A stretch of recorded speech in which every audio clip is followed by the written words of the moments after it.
Fala galera, professor Ramon Gadelha para a gente começar a falar agora da molécula mais importante da sua vida, a mais abundante, a molécula da água. Pelo menos quando a gente fala em abundância, em quantidade, a água sem dúvida é o composto mais representativo. Aproximadamente 60 a 65% do seu corpo é água. Aproximadamente 70% do planeta Terra é água. E isso se deve às características bioquímicas, às características moleculares que a gente consegue extrair desse composto tão fundamental que é água. Vamos falar um pouquinho desse compostozinho aqui. A gente já nasce sabendo que a molécula da água ela é formada por dois átomos de hidrogênio ligados a um oxigênio. Só que, galera, a gente precisa entender que não é qualquer ligação, não é de qualquer forma. O átomo de oxigênio, que eu estou representando aqui por essa esfera aqui maior, está ligado a dois átomos de hidrogênio. Ok. Só que observa que é formada aqui entre eles uma angulação. Ou seja, essa molécula ela não tem uma geometria linear, ela tem uma geometria angular. Para ser mais preciso, um ângulo de 104,5 graus. E pode ter certeza que é essa angulação, são essas características que determinam a sua existência. Olha só que complexo, presta atenção. Ramon, por que isso é tão importante? Galera, quando a gente pega a tabela periódica, deixa eu só tentar esboçar aqui uma tabela periódica. Ó.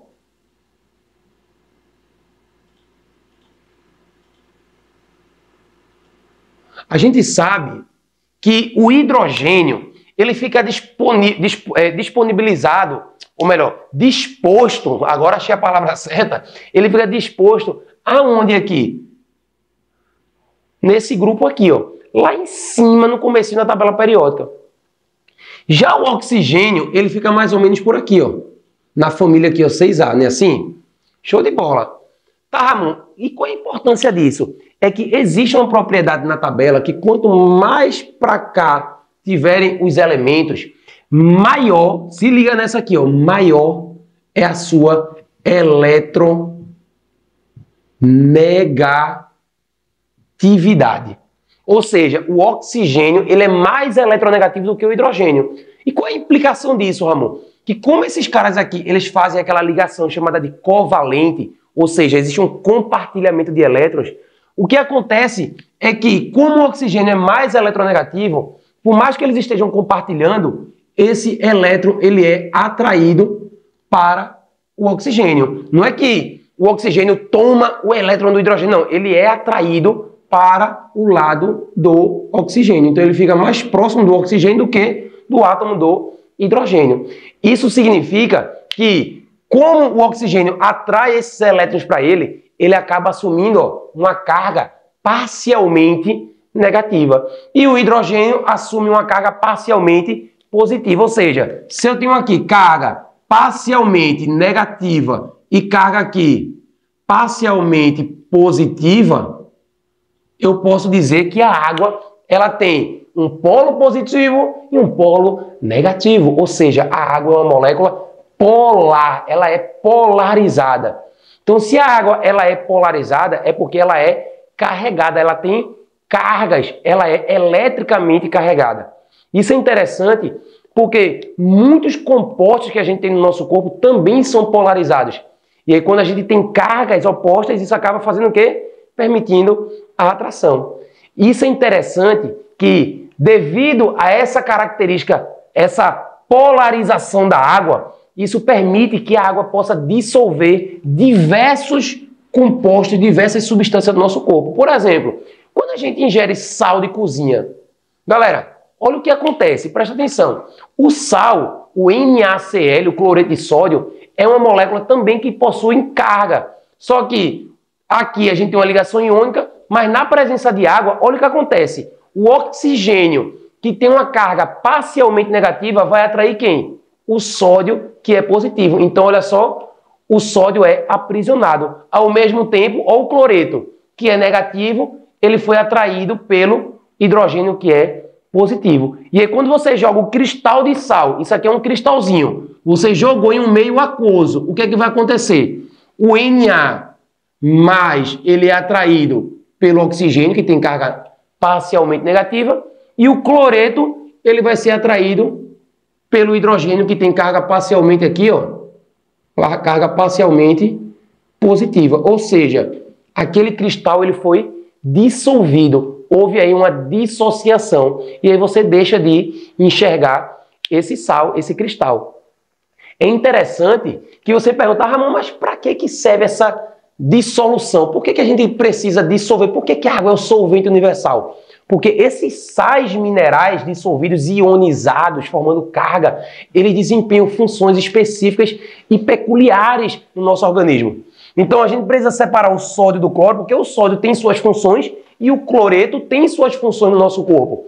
Então a água, ou esse meio aquoso, já que o nosso corpo basicamente é feito de água, garante que a gente possa dissociar e possibilitar que esses sais e tantas outras substâncias desempenhem as suas funções. Por isso, não esqueça, a água ela é o solvente universal. Vamos para a próxima propriedade. Terceira propriedade, galera, é a chamada tensão superficial. Mas para você entender tensão superficial, é importante que você saiba do seguinte. Olha para cá.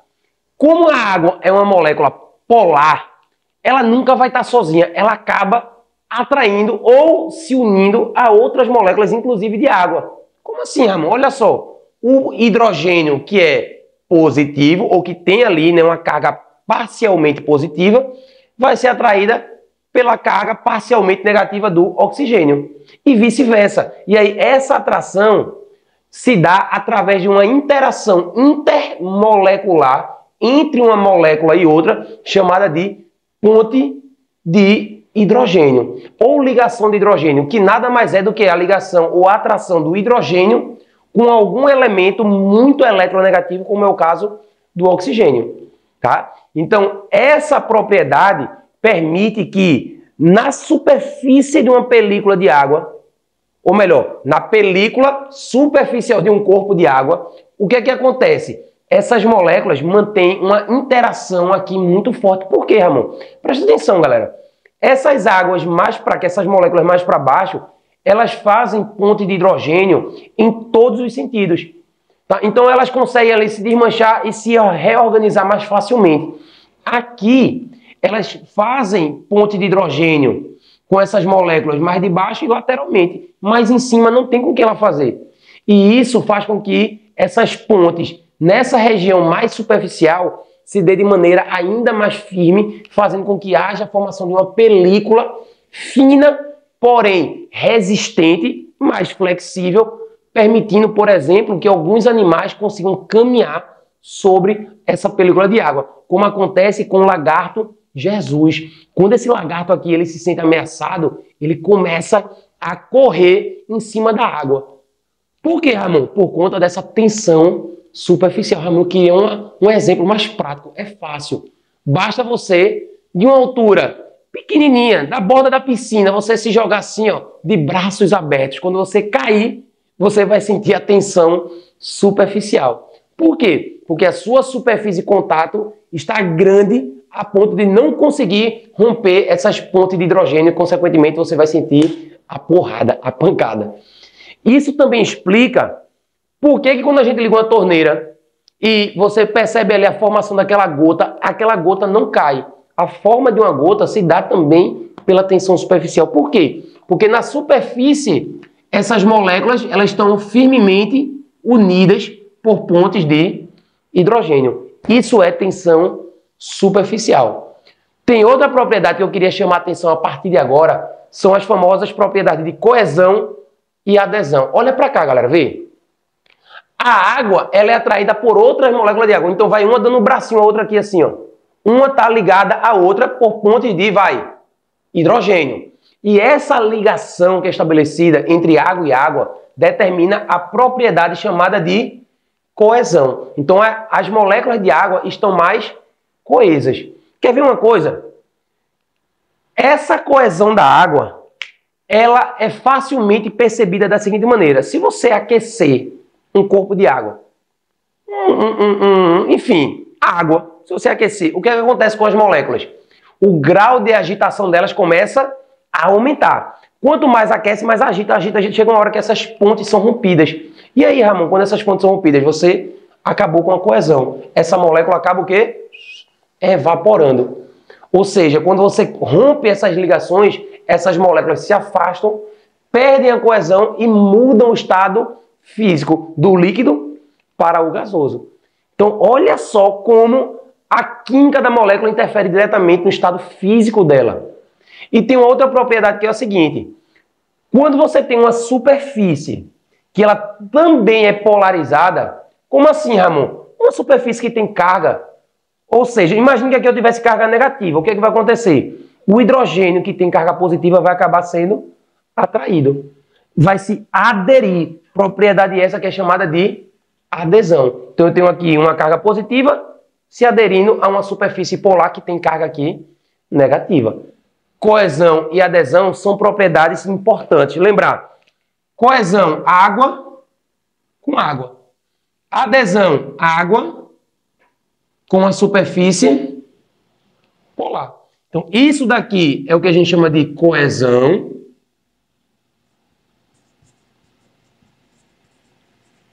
E isso daqui é o que a gente chama de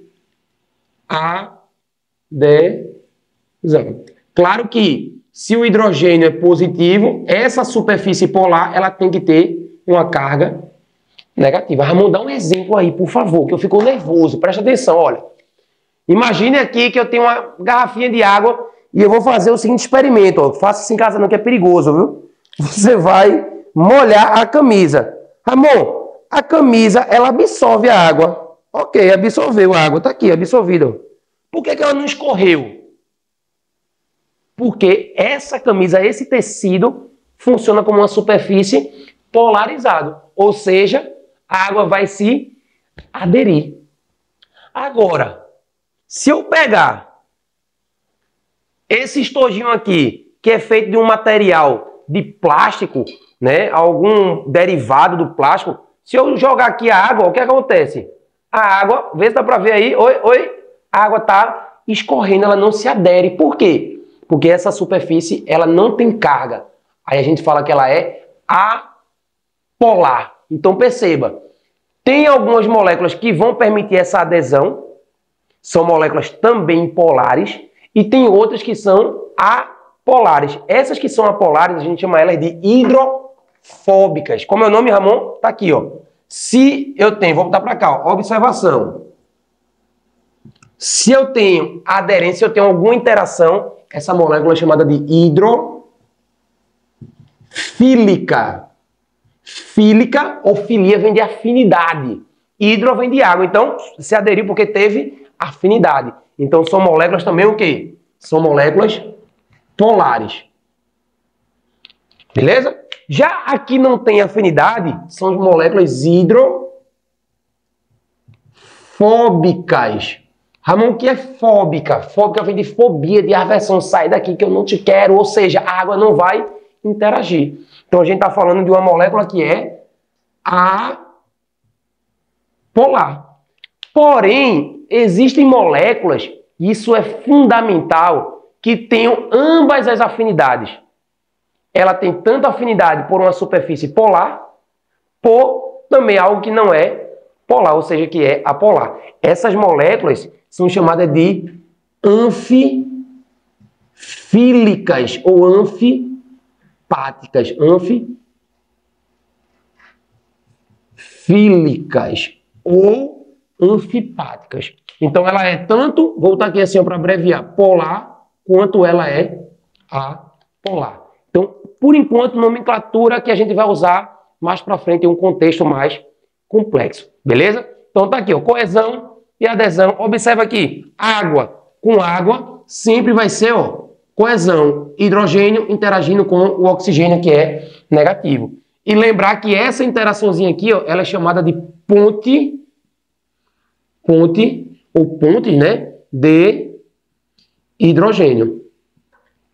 Que é sempre a interação de um átomo de hidrogênio, de uma molécula, com algum elemento eletronegativo, como é o caso do oxigênio. Mas já adianto, pode ser também com flúor e pode ser também com o nitrogênio, com FON. Então a gente sempre que tiver hidrogênio ligado a qualquer um desses elementos, em moléculas vizinhas, vai se estabelecer pontes de hidrogênio, que é uma interação, diz para mim, intermolecular, e não inter, porque é entre uma e outra. Vamos para a próxima propriedade. A próxima propriedade, chamada de capilaridade, funciona da seguinte maneira. Presta atenção, galera. Imagina que você tenha um tubo fininho, chamado de capilar, e esse tubo ele seja polarizado, ele tem alguma carga. O que é que vai acontecer? Essa água, ou as moléculas de água ali presentes, vão se aderir. Que propriedade é essa? Adesão. Só que a água nunca está sozinha. Ela é carente, então ela vai e pega outra molécula de água para ela. Essa propriedade é chamada de coesão. Olha só, polo positivo atraído pelo polo negativo. E logo em seguida, outra molécula de água já se une aqui também por coesão e ao mesmo tempo por coesão já também rola aqui, ó, a adesão. Então, coesão e adesão permitem que moléculas de água possam fazer isso, ó.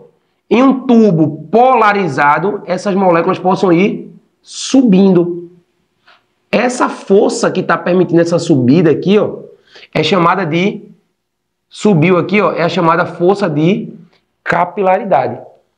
Quanto menor for esse capilar, mais as moléculas podem se aderir e fazer coesão também. Ou seja, mais a água vai subir.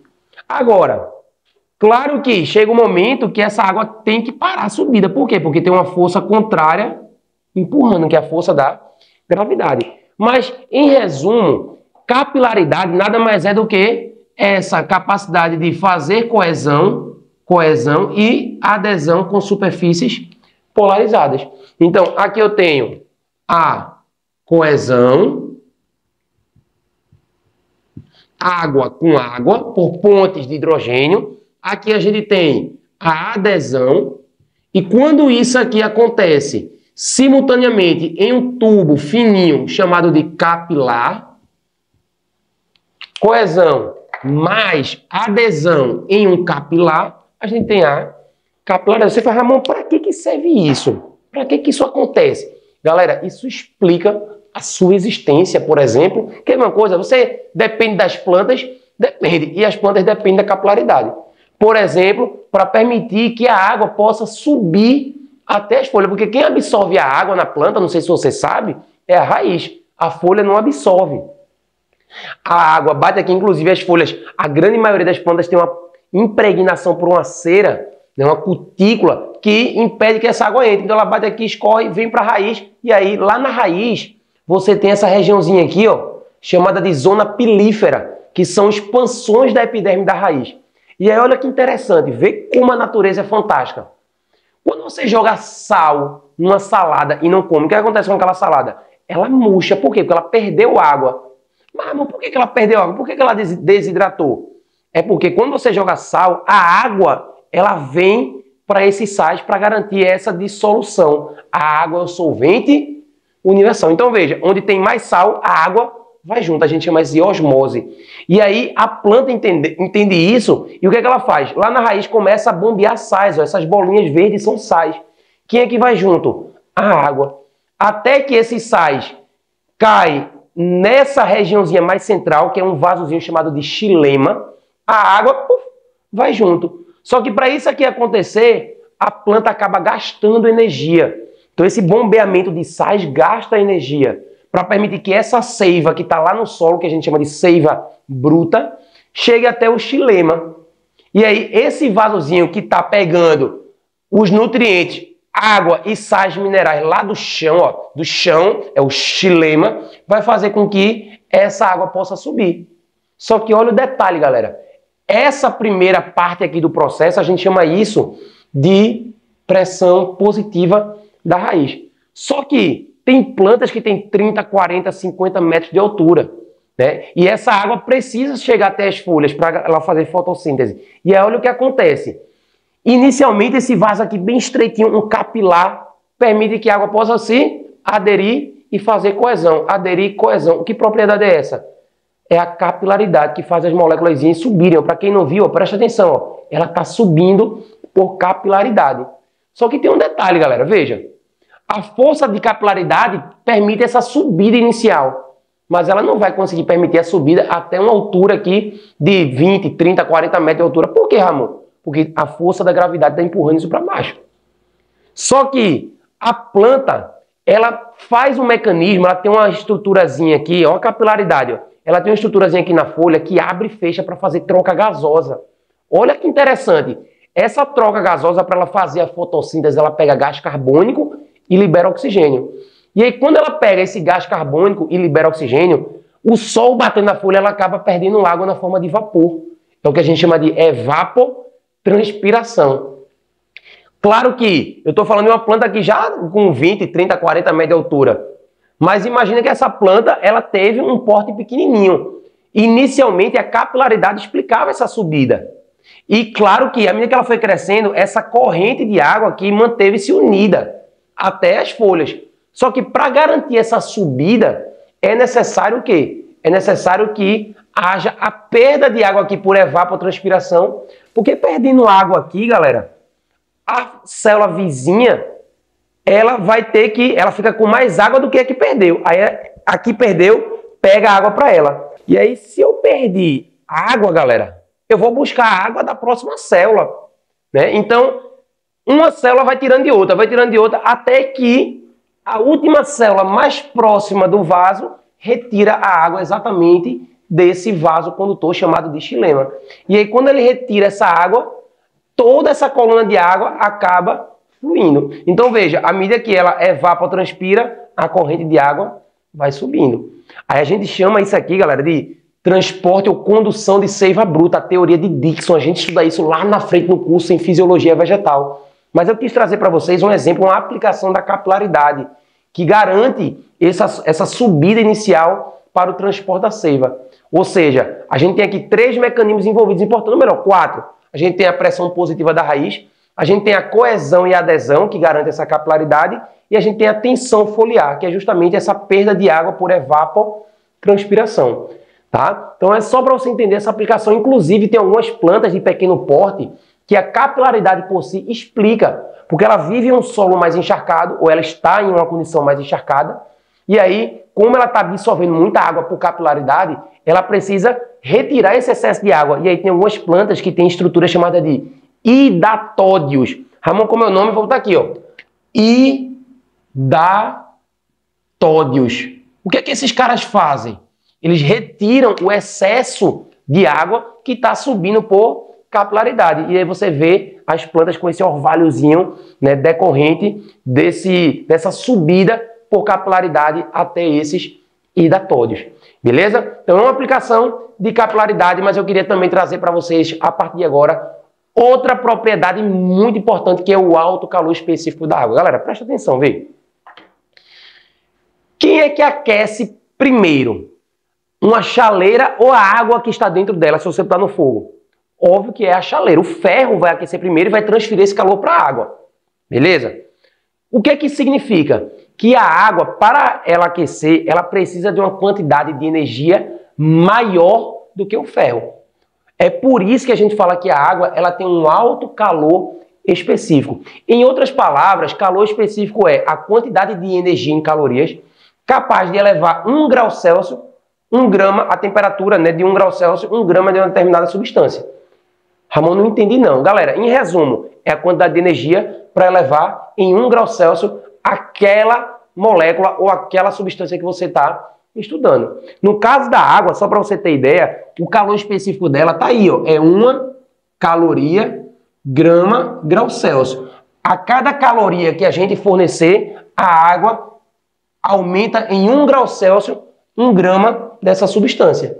Se você pegar os metais, por exemplo, o calor específico da maioria dos metais é menor do que 0,1 caloria grama grau Celsius. Ou seja, um metal ele precisa de 10 vezes menos caloria, menos energia para elevar sua temperatura em um mesmo grau Celsius. Por isso que o ferro ele aquece primeiro, porque ele tem um calor específico baixo. Já a água não, a água tem um calor específico elevado. Você fala, Ramon, para que serve isso? O corpo da gente é formado basicamente por água. Imagine se fosse ferro. Você fosse para o sol, o que ia acontecer? Uma bola de fogo. Ah, meu Deus! Você vai para o frio, o que acontece? Uma bola de gelo. Por quê?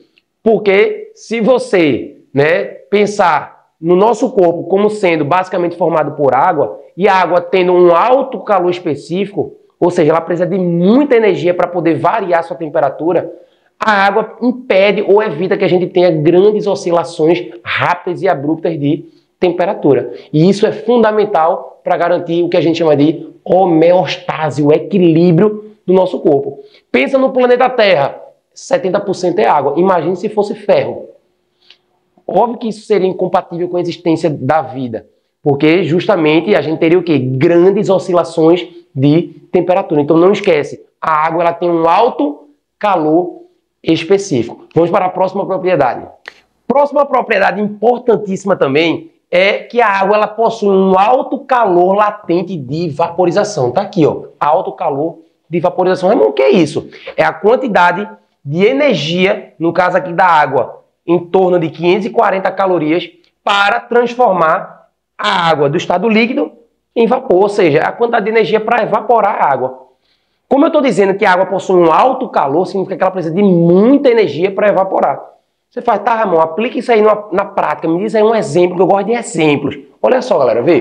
Quando você começa a correr, fazer uma atividade física, o que acontece com o seu corpo? Ele aquece. Você produz muito calor. E óbvio que esse superaquecimento pode ser prejudicial se você não tivesse um mecanismo de controlar sua temperatura. E é lógico que a gente tem, porque senão a gente iria começar a elevar a temperatura e ia morrer. Porque você imagina, uma febre de 39 graus, você já fica baqueado, já fica mole. Imagine se você tivesse um aquecimento aí a 43 graus, você ia morrer. Então, a gente precisa ter algum mecanismo de termorregular, garantir que a gente não superaqueça. Como é que a gente faz isso? Tem vários mecanismos, mas um deles, um dos mais importantes, é a liberação de suor. Diz para mim, suor é feito basicamente de água. Se o suor é feito basicamente de água e a água precisa de muita energia para evaporar, o que é que esse suor faz? Ele retira muito calor do corpo para poder evaporar. Ou seja, retirando esse excesso de calor, a gente garante uma termorregulação, um controle térmico. Isso é fundamental, obviamente, para garantir a nossa sobrevivência. Então vejam que essas propriedades todas que a gente mencionou até aqui são fundamentais para garantir a sua sobrevivência. Galera, outro ponto importante sobre a água é que esse composto ele participa de diversas reações químicas no nosso corpo. Ou seja, a água é muito importante para o nosso metabolismo, seja através de reações de síntese anabólicas, de crescimento, construção, quanto também através de reações de quebra, reações catabólicas. Ramon, como assim? Dá um exemplo aí. Olha para aqui, galera, vê. Eu tenho aqui, ó, um aminoácido, outro aminoácido, e a gente está formando aqui uma molécula maior. Eu sintetizei, isso é uma reação anabólica. Só que, olha o que aconteceu. Para esse aminoácido se juntar com essa moléculazinha aqui, ó, o OH, a hidroxila, se juntou com o hidrogênio do outro aminoácido. E aí, eu vou ter aqui, ó, o H2O, saiu uma molécula de água. Então, para eu sintetizar, a gente desidratou. A gente chama isso de síntese por desidratação. Existem vários exemplos, como por exemplo aqui também, ó, um carboidrato. O carboidrato também a gente pode polimerizar, crescer, construir, anabolizar, tirando moléculas de água. Aí pensa comigo, galera, vê. Se para crescer a gente tira a molécula de água, para quebrar, o que é que a gente faz? Insere água. E aí a gente tem reações de crescimento, onde a gente vai chamar, olha para cá, de síntese por desidratação, porque a gente está tirando a água. E para quebrar, a gente chama isso de hidrólise. Hidrólise. Ramon, o que é lise? Lise, galera, significa quebra. Sempre lise vai ser quebra. Ou seja, você está quebrando usando a molécula de água. Aí, Ramon, isso ainda está confuso para mim. Dá um exemplo, né? Traz uma outra imagem aí. Olha para cá, preste atenção, vê. Aminoácido, bater o olho numa molécula como essa, você tem que saber que é um aminoácido. Sempre que você tiver ó, um nitrogênio ligado a 2 hidrogênios lá no terminal, nessa cadeia carbônica, isso é um grupo amina. E quando você tiver para cá um carbono ligado a uma hidroxila OH e uma dupla ligação com oxigênio, isso é um grupo ácido. Aí adivinha, você junta uma amina com um ácido, o que é que se forma? Um aminoácido. E aí, galera, vê, se eu pegar esse aminoácido, juntar com outro, o que é que vai acontecer? Essa hidroxila daqui, ela vai reagir com o hidrogênio do outro aminoácido desse grupo amina. Então, de novo, OH de um aminoácido reage com o hidrogênio do outro. O que é que vai acontecer aqui? Vai sair aqui uma molécula de água. Então eu tenho aqui H2O, saiu. E aí esse carbono daqui, ele fica sem a ligação dele, ele fica livre. E esse nitrogênio também fica livre. O que é que vai acontecer entre os dois? Amor, paixão, eles vão se unir. Aí vai ter uma ligação, que nesse caso é chamada de ligação peptídica. Então veja, para a gente formar esse dipeptídeo, ou seja, esses dois aminoácidos juntinhos agora, a gente precisou o quê? Tirar água. Então, para eu sintetizar, a gente precisou tirar a água. Isso é chamado de síntese por desidratação. Então, perceba que nesse caso aqui, a água, ela foi um produto desse processo. Ela foi formada para que a reação acontecesse. Ou seja, em síntese por desidratação, a gente pode afirmar que a água, ela é um produto da reação. Já se, pensa comigo, para eu construir, eu preciso tirar água. Para a gente quebrar essa molécula aqui, o que é que a gente faz? A gente coloca água. E aí, um OH daqui vem para cá e o outro hidrogênio vem para cá, separou. Aí a molécula, eu tenho dois aminoácidos, eu fiz um quê? Um catabolismo. E aí, detalhe, essa reação de quebra, ela é chamada agora de hidrólise. O que é lise é quebra. Nesse caso, observa que a água está entrando na reação para que esses produtos se formem. Então, a água, nesse caso, ela é um reagente. Então, aqui, em reações de hidrólise, a água ela é um reagente. Ela está reagindo para que a gente tenha um produto formado. Show de bola? Tranquilo? Galera, outro ponto importante que eu queria tratar com vocês, foca aqui agora no quadro, é que a água ela participa de diversas reações e ela tem muitas funções no nosso corpo. Uma delas, por exemplo, é garantir proteção. Ramon, dá um exemplo, eu gosto de exemplo, presta atenção, vê. Uma mulher grávida, ela tem, obviamente, o bebezinho ali dentro. E esse bebê, ele está protegido por um saco, por uma vesícula chamada de vesícula amniótica. O âmnio, o líquido amniótico, basicamente, galera, é feito de água. E esse líquido evita o bebê de desidratar, de dessecar, mas ele também protege contra pancadas. É um exemplo de a água aí, né, como sendo uma estrutura protetora. Então vamos botar aqui, líquido amniótico. Aí, Ramon, dá outro exemplo aí. Se liga nesse aqui, galera, vê. Se a gente pegar o sistema nervoso central da gente, a gente vai ter mais ou menos assim, vê, presta atenção. Aqui eu tenho o cérebrozinho da gente, o cérebro. A gente vai ter aqui, o cerebelo. A gente tem o mesencéfalo, o ponte, bulbo. E aqui a medula, que é o prolongamento. Observa que essa estrutura ela é muito importante e ela é protegida, encéfalo pelo crânio e a medula, esse prolongamento pelas vértebras. Só que além dessa proteção óssea, esses caras daqui, eles são revestidos por uma membrana, ou melhor, por 3 membranas, que são chamadas de meninges. Quantas membranas, Ramon? 3. E aí, se a gente der um zoom aqui, a gente vai ter assim, as 3 membranas. E entre essa membrana mais interna e essa intermediária, a gente tem um líquido. Ramon, como é o nome desse líquido? Olha ele aqui, é o LCR, o líquido cefalo-raquidiano, que protege também contra impactos. Essas membranas são chamadas de meninges, daí o nome, meningite, é uma inflamação, infecção viral, bacteriana nessa região. E esse líquido protege contra pancadas. O LCR também é chamado de líquor. Líquor ou LCR, que é a mesma coisa.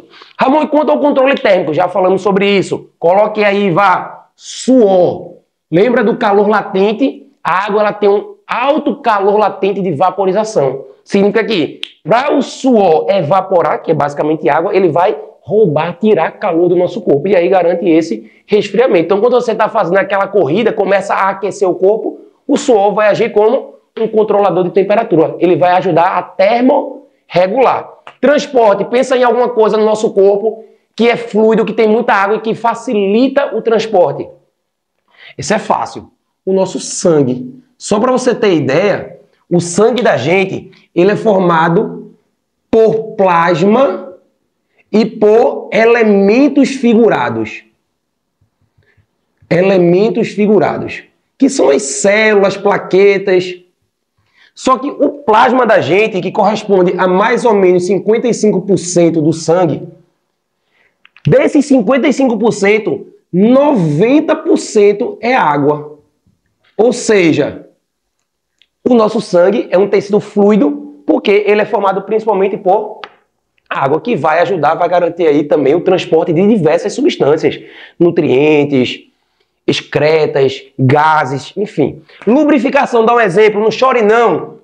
Quer dizer, até chore quando você estiver emocionado, emocionada, mas lembre-se que as lágrimas, elas são importantes e a gente produz lágrimas, não é só no choro não, a hora toda a gente está produzindo, obviamente, em uma quantidade menor para garantir o quê? Essa lubrificação. Chore quando você passar na sua prova no vestibular, a gente vai chorar junto de felicidade. De felicidade, não é pela sua reprovação não, pela sua aprovação. Articulação. Galera, falar em articulação, de certa forma está associado com lubrificação também, mas eu queria trazer um líquidozinho para vocês, chamado aqui o líquido sinovial. Presta atenção nesse cara. O líquido sinovial, ele fica, imagine que aqui fosse um osso e eu tivesse aqui outro osso. Esses ossos, eles têm uma cartilagem que protege e impede o atrito entre o osso, mas muitos ossos móveis, que têm articulações móveis, esses caras também têm uma bolsa que é preenchida por um líquido. Como é o nome desse líquido? Sinovial. Estrala o dedo.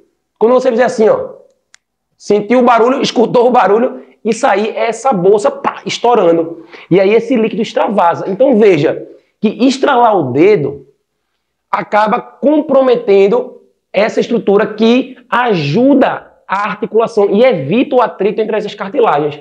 É por isso que, quando a gente vai fazendo esse processo de estralar, muitas vezes o dedo, as articulações da gente começam a se desenvolver, a formar um calo, uma estrutura óssea ali mais desenvolvida. E óbvio que isso a longo prazo é extremamente prejudicial, sim, para as suas articulações. Beleza? Para a gente finalizar essa aula sobre água, sobre esse primeiro composto inorgânico que a gente está estudando, eu queria trazer isso aqui para vocês. Ó. A água varia no nosso organismo a depender de 3 fatores importantes. Primeiro, com a idade, quem é que tem mais água? Um bebê ou um velhinho? O bebê tem muito mais água. À medida que a gente vai envelhecendo, a gente vai perdendo água. Quer ver um exemplo? Vamos associar com a articulação. Quem é que tem mais água nas articulações? Um bebê ou um idoso? Claro que um bebê. Se você pegar um pezinho de um bebezinho que está na cabeça aqui, ó, o pé vai e volta, elasticidade total. Muita água, muito líquido sinovial facilitando esses processos. Faz isso com o teu avô, pega o pé dele e bota na cabeça, o que é que vai acontecer? O pé vem e ele fica ali, ó, porque já não tem mais essa articulação toda, porque vai perdendo água com o tempo. Ou seja, anote aí, quanto maior a idade, menor a quantidade de água. Agora, com relação ao metabolismo, quem é que tem mais água, Ramon? Uma célula, um tecido que trabalha muito, um tecido mais relax, que trabalha pouco, que tem um metabolismo menos acelerado. É claro que tecidos que trabalham muito, que tem um metabolismo mais acelerado, ele vai ter uma quantidade de água maior, porque a água participa de muitas reações, muitos processos metabólicos. Então, um neurônio, por exemplo, ele tem muito mais água do que uma célula óssea, por exemplo. Beleza? E, por fim, varia de espécie para espécie. Por exemplo, nós, seres humanos, em média, temos numa pessoa adulta cerca de 60% a 65% de água é o corpo desse indivíduo.